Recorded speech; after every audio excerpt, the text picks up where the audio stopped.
Wall Street Week with Rukeyser is made possible by the financial support of viewers like you. By the Travelers, insurance and related financial services working to provide financial peace of mind for American business. By Enron, providing natural gas which holds the promise for a cleaner world and a more energy-independent America. Enron Corp. And the Enron Foundation. And by Prudential Bates Securities, the investment firm with rock-solid resources and market-wise thinking in the business of making money. Produced Friday, June 15. Our panelists are Frank Cappiello, Harvey Eisen, and Lewis Holland. Tonight's special guest is George Noble, Portfolio Manager, Fidelity Overseas Fund. Good evening, I'm Louis Rukeyser. This is Wall Street Week. Welcome back. Well, this was the week when the New York Stock Exchange released its long-awaited report on program trading. But alas, it was almost impossible to read through the 9 coats of whitewash. Instead of seriously examining the notorious computerized games whose mindless, market-jarring volatility has terrorized individual investors and discouraged their investments, the exchange bowed obsequiously to the big players who are making a mint out of the practice. Indeed, so far from mounting any reasoned defense of the meltdown-producing programs, which have been condemned by virtually every serious outside investor in the business, the exchange came up with a diversionary, gimmicky plan for extended trading halts, sort of a Band-Aid for the cancer ward. And one person close to the panel airily admitted, "I don't think anyone thought to eliminate program trading, so why spend time talking about it?" Yes, indeed, the people's capitalism in action. This from the very exchange that used to tell individual investors how much it wanted them to buy a share in America. The panel's head, General Motors Chairman Roger Smith, dismissed criticisms of its not recommending anything other than minor curbs on computerized program trading by saying, and I quote, "If we had felt there were abuses, we would have recommended more." Kind of makes you wonder how GM has managed to maintain any market share at all. The cynical bet of the exchange and the tame academicians it has summoned to its cause is that no one is going to protest too vigorously about program trading when the market is going up. And indeed, the programs, which send the market hurtling chaotically in minutes because a computer readout has suggested a no-risk play involving a bundle of stocks and a simultaneous transaction in the Chicago futures market, were this week operating largely on the plus side. Next week, who knows? What is certain is that the exchange's failure to confront or even seriously examine the obvious evils of program trading and the loss of faith it is clearly causing among small investors everywhere is a lot more than the simple public relations problem that this week's Head in the Sands report loftily pretended, and where the industry itself has now so notably failed to act in the small investors' behalf. Washington is sure to start sniffing in earnest. We tonight will turn from the market's short-term hysteria, whose computerized excesses have now been officially condoned, to the longer-term prospects of the remaining actual human beings in the market, in the company of the 33-year-old wizard who has compiled quite simply the best mutual fund record in the business over the past 5 years. But first, let's see what actually did happen in Wall Street in the week just past. The Dow Jones Industrial Average, which last week turned down after 5 straight weekly advances, resumed the uptrend this week, aided by indications that inflation was coming under control and that the economy was not expiring after all. The Dow ended at its 12th record high of the year, 2935.89, up 73.5 points for its 4th best weekly gain of 1990. but the advance was growing more narrow again, as none of the broader indexes managed to join the Dow in record territory. And at least one of our 10 chief elves thinks it's time for a rest. Technician Michael Metz switched from bullish to neutral on the next 3 to 6 months, and the elves index is now back to as dead neutral as dead can get. While the bond market fretted that the economic news might not be bad enough to scare the Federal Reserve into lowering interest rates, the real losers of the week were those who listened to the Pied Pipers of precious metals. Gold dipped below $350 an ounce for the first time in 4 years, and silver hasn't sold at prices this low since Jimmy Carter was settling into the White House. Elsewhere on the funny farm front, Donald Trump failed to make a $30 million interest payment on Trump Castle bonds and is presumably no longer threatening to sue anyone who suggests he has a cash flow problem. And a nationwide survey by Gentleman's Quarterly magazine revealed that the thing that's really on most guys' minds is, would you believe it, family. Frank Cappiello, what's your advice now for the family of investors? My advice for the family investors would be that the direction of the market is still up, but a lot of stocks are overextended. They're, in a sense, overbought temporarily. We've got to get the secondary stocks moving. So we're still in a bull market, but some of these bigger stocks have to rest. Well, as I suggested earlier, while the Dow narrowly did make another new high today, even the S&P and the New York Composite, which did a few days ago, didn't do it today. The broader secondary averages were a long way from their all-time highs. What's going to get them moving? Well, for example, the value line, 1,700 stock average is down for the year. What's going to get them moving is really a relationship that a portfolio manager would say, well, gee, I'm not going to buy any more General Electric. I'm going to try to buy a secondary stock. We got to make that move from the general to the troops. And the fundamentals are in place. I mean, if you look around, retail sales down 3 months in a row. That's positive. It shows the economy is slowing. Sooner or later, the Federal Reserve has to move. The Federal Reserve has a meeting early next month. Earlier this week, some people thought it would move strongly to lower rates. Today, they weren't so sure. What do you think? The discount rate has been at 7%, the rate that banks borrow from the Federal Reserve, a key rate, has been at 7% for 15 months. I'm betting that in the next 4 to 8 weeks, the Federal Reserve will lower the discount rate to avoid a recession. And we'll probably get a drop in the prime immediately after that. And I think that's the fundamental story. That's what the market's feeding on. That the Fed is going to try to avoid a recession, but they're playing it awfully close, though. Awfully close. So you think they will act, if not next month, certainly the month after? I think they may act next month, but absolutely, you're right, the month after. And I think that's the worry, that they may not act the month after. And then we have a recession, bad earnings, and the market goes down 500-600 points. So you say more green, Greenspan? Yes, absolutely.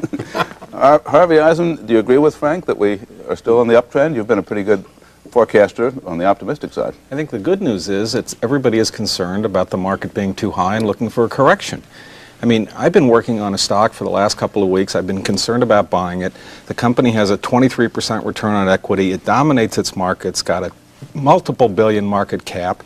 And last night, at 12 o'clock at night, speaking of family, I'm in the emergency room of a hospital with my little baby, 15 months old. In walks a surgeon.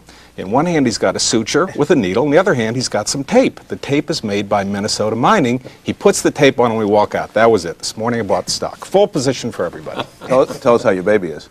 She's fine. And the stock, we hope, will do as well as she. Yes. Well, the secondary stocks, which Frank referred to, have a virtue, which connected with what I was talking about earlier, in that they're not in these programs. Well, are they attractive on that basis? I am so positive on secondary stocks. 20 years ago, in the late 60s, the Dow Jones peaked in 1966, went sideways for 2 years, and we made incredible returns on small stocks. I think the stage is set for that. Lou Holland, these fellas say you ain't seen nothing yet. You agree with that? Well, I think that's probably true. I think that we're in the late stages of the bull market that began back in late 1987. I think the advance, though, is likely to be constrained because we do have a slowing economy, we do have poor corporate earnings, we do have a restrained credit situation. I think it's possible we could already be in a credit crunch. Well, if we are in a credit crunch, and some members of the Bush administration made the same suggestion this week, Why is the market doing as well as it is? Is it, in fact, being propelled by hot air at this point? Well, most stocks aren't. And I think that part of it relates to what Harvey was saying, is that there is a lot of pessimism around. Breadth has improved somewhat, even though not to the stampede proportion, and momentum has been relatively good. And I think there are some cheap stocks if you're looking at some of the secondary stocks, because many of them are still down for the year. Let me have the distinction of being devil's advocate for the Federal Reserve, an uncomfortable position to be in at any moment. But let's say maybe you fellows were all wrong. Maybe you want the Fed to pump up the economy and we'll set off a new round of inflation, and 2 or 3 years from now you'll blame the Fed for panicking and easing too quickly. Is there a possibility that's also true? Yeah, I think so. I think if Frank is right and we do have some reductions in interest rates, I think that everyone might jump into the pool. In other words, I think everyone's going to get exceedingly enthusiastic, and it may be that we have a forerunner to what we had back in 1987. So if the Federal Reserve is erring on the side of caution, it may not be the worst side in which it could err. Exactly. All righty. In any event, gentlemen, it is time now to improve the credit ratings of our viewers. Frank Cappiello, John G. Davis of Mountain Park, Oklahoma, is skeptical concerning all the talk in Washington about solving our budget deficit problems. What are the actual likely consequences of failing to solve the problem, he asks, for the economy and for stock and bond prices? And while we're at it, how do you rate the chances of success? Okay, if we fail to solve the budget deficit problem, we're going to have a disaster because more and more money will be spent by the federal government on paying the interest on this mounting federal debt. There'll be less to spend on other programs. And secondly, the refinancing of this debt will clog the debt market and force interest rates up, inflation up, stocks and bonds down. But happily, there is a solution in sight, and it's what we call a peace dividend. We spend in this country about $300 billion on defense. About 60% of that is spent in NATO or in Europe, defending Europe. And $180 billion in Europe is going to be cut because Russia is no longer an adversary. So $90 billion will be available annually in a couple of years. And the budget deficit this year is probably $170 billion. So we have a fair amount of discretionary money to do something with. If we don't spend it on something else immediately? Well, we will spend part of it on something else. Congress is going to spend part of it. But part of it will go to resolve the deficit, I'm convinced. Okay. Harvey Eisen, Stephen Nikoski of Greenfield, Massachusetts, has what may be a rare ambition these days. He'd like to be a stockbroker. He's just a few years out of college. He has a small amount of business experience. He wonders whether this is a good time for him to become a broker or whether he should get more experience and wait for the investment banking business to become more profitable. What's your advice? My advice is there's never a good time or a bad time. When I became a money manager in 1969, I think it was the day the market peaked. If it wasn't, it was that week. If he can find a job and he feels like he wants to expend the energy, he should do it now and get started. It's a wonderful business to be in. By golly day, keep that in mind, all you stockbrokers of America who say there's never a kind word for you in this program. Lou Holland, as if we didn't have enough trouble. Mac Taylor of Elko, Nevada, is worried about the killer bees, the ones that are swarming north through Latin America, drastically reducing honey production as they go along, now ready to enter the U.S. as illegal aliens. Rather than just fret about it, though, he wonders if there might be a way to make a buck out of it, specifically either in the American honey industry or in honey substitutes. Well, I'm hopeful that they stay away from my portfolio. But the experts tell me that they're 160 miles south of Brownsville, Texas. Really, there is some concern. No one really knows the effect of the killer bee on the production of honey. However, in those places that they've been, there has been some reduction. That is, where they've gotten established, there has been some reduction in the honey production. So I guess at this juncture, we'll still have to wait and see. There are really no substitutes with regard to honey. The only one, I guess, that's relatively close is corn syrup. And so if, in fact, we're wrong and they destroy our honey production, then we can maybe buy CPC International. All right, cautious investors should stay in their yellow jackets. Now, if you would like to stop getting stung in your financial life, don't be waspish and blow your horn at your spouse. We may be able to find you a really sweet deal. So if you're tired of playing, honey, they shrunk my income, I have a killer idea. Send your sharpest money questions to us here at Wall Street Week, Owings Mills, Maryland, 21117. That's Wall Street Week, Owings Mills, Maryland, 21117. Now, before we meet tonight's special guest, who has compiled the #1 record among all mutual funds over the past 5 years by investing exclusively outside the United States, let's see how nimbly he has moved that money around the globe, always finding world enough in time. In 1986, 41% of his investments were in Japan, with 10% in France and 9% in Italy rounding out his top 3. His commitment to the booming Japanese market peaked in 1987 at fully 65% of his total portfolio. France was still second with 11%, but Britain at 8% replaced Italy, which dropped off his list entirely. The big news in 1988 was not that Japan still led the list at 54%, but that his commitment to British stocks doubled to 16%, and the emerging Spanish market moved into third place at 8%. A nip here and a tuck there, and in 1989, Japanese stocks were down to 50% of his portfolio, British to 10%, and French stocks moved up from 6th place in 1988 to 3rd in 1989 at 9%. But look at his biggest holdings right now. Japan, previously his perennial #1, is way down in 8th place at only 3%, while the remarkable political changes in Europe have made West Germany his premier pick, an 18% holding that more than triples his commitment to that country just 1 year ago. France, also a presumed beneficiary of the European unity movement, is a strong second at 15%, while Norwegian stocks, in which he had virtually no commitments prior to 1989, are now his third favorites at 7%. What in the world is going on? And does the successful investor now need a map as well as a calculator? For some thoughts on that, let's go over now and meet tonight's special guest, George Noble.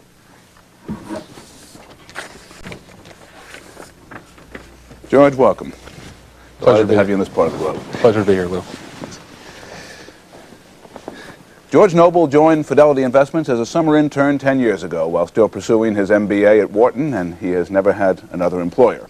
After learning his trade under the brilliant Peter Lynch at Fidelity Magellan, Mr. Noble took over the Fidelity Overseas Fund, and under his stewardship, its performance has led the Lipper ratings for all mutual funds of any kind over the past 5 years.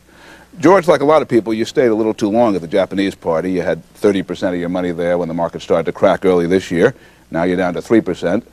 Do you think the Japanese market is now over for good, the bull market? To say it's over for good, Lou, would be a pretty bold statement, but I think in the immediate term the answer is yes, and the simple reason for that is given the interest rate situation in Japan. What do you mean, that the rates are going up there? Yeah, you've had Japanese rates now up to around 7% on the long bond. The fact remains that price-earnings ratios in Japan, despite the decline, are still at 50 times earnings. It's just not competitive in a world of 7% interest rates. As in our country, there's a debate between the government, which wants lower rates, and the central bank, which wants higher. But do you think the central bank's going to win? In Japan, there's obviously a problem given the precarious state of the asset markets. The Ministry of Finance has been battling the Bank of Japan over the interest rate policy, and that's part of the reason why you actually haven't seen rates go even higher. Your new enthusiasm, as I already suggested, your greatest enthusiasm is in Europe. You just got back from there this week. What do you think? I think long-term, the outlook's sensational. Short-run, there are going to be some problems. I think investors maybe have gotten a little bit too enthusiastic and witnessed the rise of the German market since the wall fell. The transformation from a centrally planned economy to a market economy is going to result in all sorts of dislocations. Long-term, it looks great, but some of the problems, the short-term problems, are just going to be staggering. You have, in fact, though Germany is your #1 choice, reduced your commitment there in recent weeks. We've been taking a little bit of money off the table, yes. I think some of the enthusiasm will come out of the market. What's the appeal of France? France has had some of the most robust earnings growth in Europe over the last few years, and in the context of this discussion, as with Germany being its biggest trading partner, stands to benefit enormously as Germany grows strongly in the coming years. Investors who want to invest abroad can do so through funds such as yours, but in many cases they can also buy individual stocks. What are some of your favorite choices around the world? Right now, we're keen on a variety of stocks in Europe. We're very keen, for instance, on the telecommunications industry, where you have companies like Ericsson, the Swedish company, or CGE, the French company. We also like the power generation industry, BBC Brown Boveri, the French water utility, General des Eaux. We're keen on Telefonos de Mexico. So we're really all over the globe right now. These are infrastructure stocks to a large extent. this is a bet that these economies are going to move forward in a very substantial way. Is that correct? You've had a big capital spending boom, Lou, in recent years, driven by strong economic growth and the advent of 1992 as companies have tried to tool up for the coming unified common market. And the time horizon for the spending boom is going to be even extended further yet by developments in Eastern Europe. Telefonos de Mexico, which is we can call the AT&T of Mexico, was recommended years ago in this program by John Templeton. He may have been a little early, but it seems to be moving a little bit now. What's its future prospect? Stock still looks pretty reasonably priced, despite the move we've had. It's now up to $1.75 thereabouts. There are ADRs for the individual investor. Stock is still pretty cheap. It's selling on only about 6 times next year's earnings. And Mexico seems to be on the mend, so I'm still quite optimistic about the outlook. Some people wouldn't have guessed that there were enough stocks in Norway to represent as much of your portfolio as you suggested. What's the appeal in Norway? What do you like there? In Norway, it's not so much a function of the market itself, but rather, if you look specifically at the stocks that we own, we've been very keen on the shipping industry over the last year, particularly the outlook for oil tankers, as you're seeing increasing production coming out of the Middle East. The shipping industry is coming out of a long recession. You're seeing rates rise, vessel prices increase. And in Norway, you happen to find a good variety of shipping stocks. So it really is an industry call rather than a market call. In your honor, we've assembled an incredibly internationally minded and cosmopolitan panel, starting with the urbane Mr. Cappiello. Thank you, Lou. George, one of our stocks that we look at countries that we look at from time to time is Canada, because Canada now may offer some opportunity because of the diversity and the divisiveness that's going on with Quebec. How do you rate Canada? It's a big market, a lot of possibility. The Canadian market has been of interest to us from time to time. We've owned Laidlaw Transportation on and off. Right now, though, we just see better opportunities elsewhere, particularly in Europe. So we're tending not to focus on the market at this point in time. With all the comments about Europe today, what about the possibility that Mexico could be a new market for the United States? I think it's something people shouldn't forget, that one of the big problems we had in the U.S. is we lost many of our major trading partners, particularly South America. And if you look at the growth rate that these economies experienced prior to the oil shocks, going back to the 60s, 6-7% real GNP growth, if these economies ever come back, and Mexico seems to be coming back now, that represents an enormous positive for the U.S. Mexico seems to be the furthest along in this process, thus our enthusiasm for Mexico and Telefonos de Mexico. George, foreign stocks have outperformed U.S. stocks by about 10% annually over the last 10 years, and of course we've had one of the best decades ever. What can we expect going forward here, or are we getting into the game late?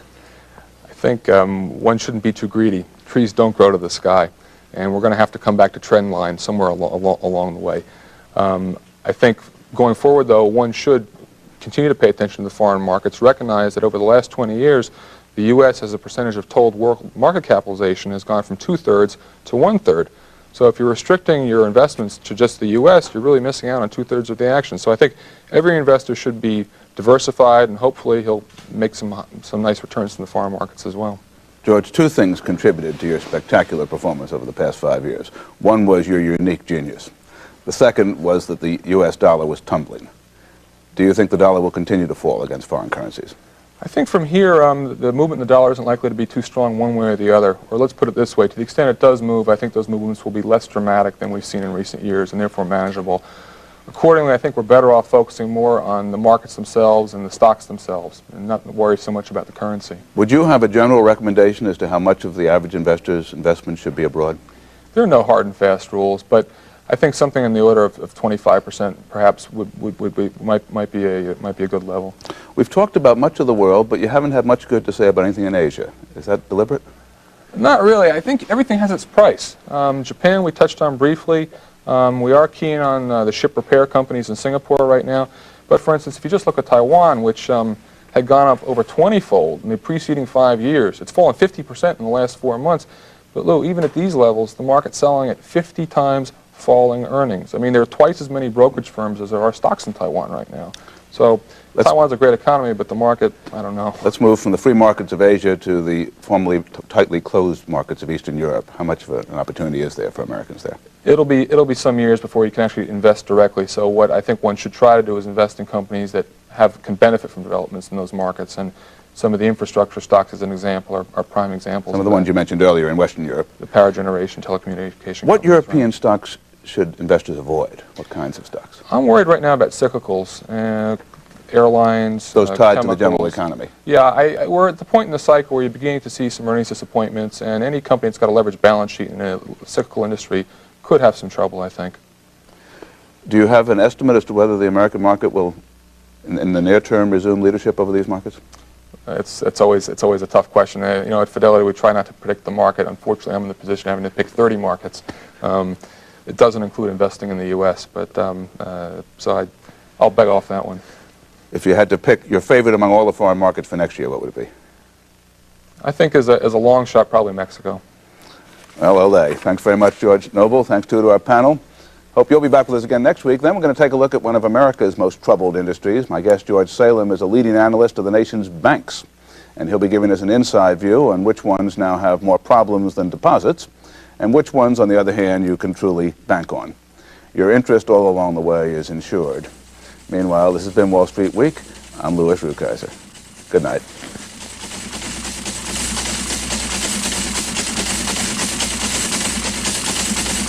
Wall Street Week with Louis Rukeyser has been made possible by the financial support of viewers like you.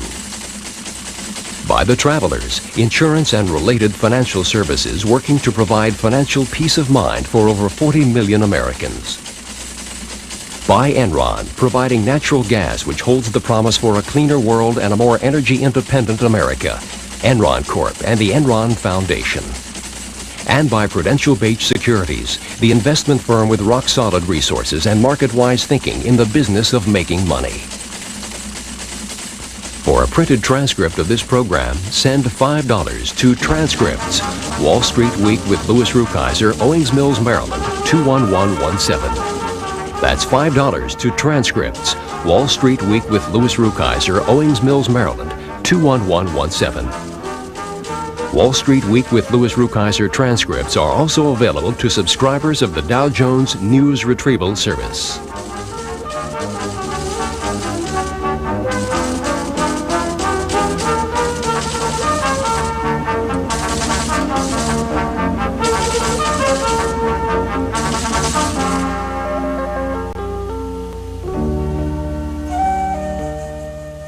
Wall Street Week with Louis Rukeyser is produced by Maryland Public Television, which is solely responsible for its content.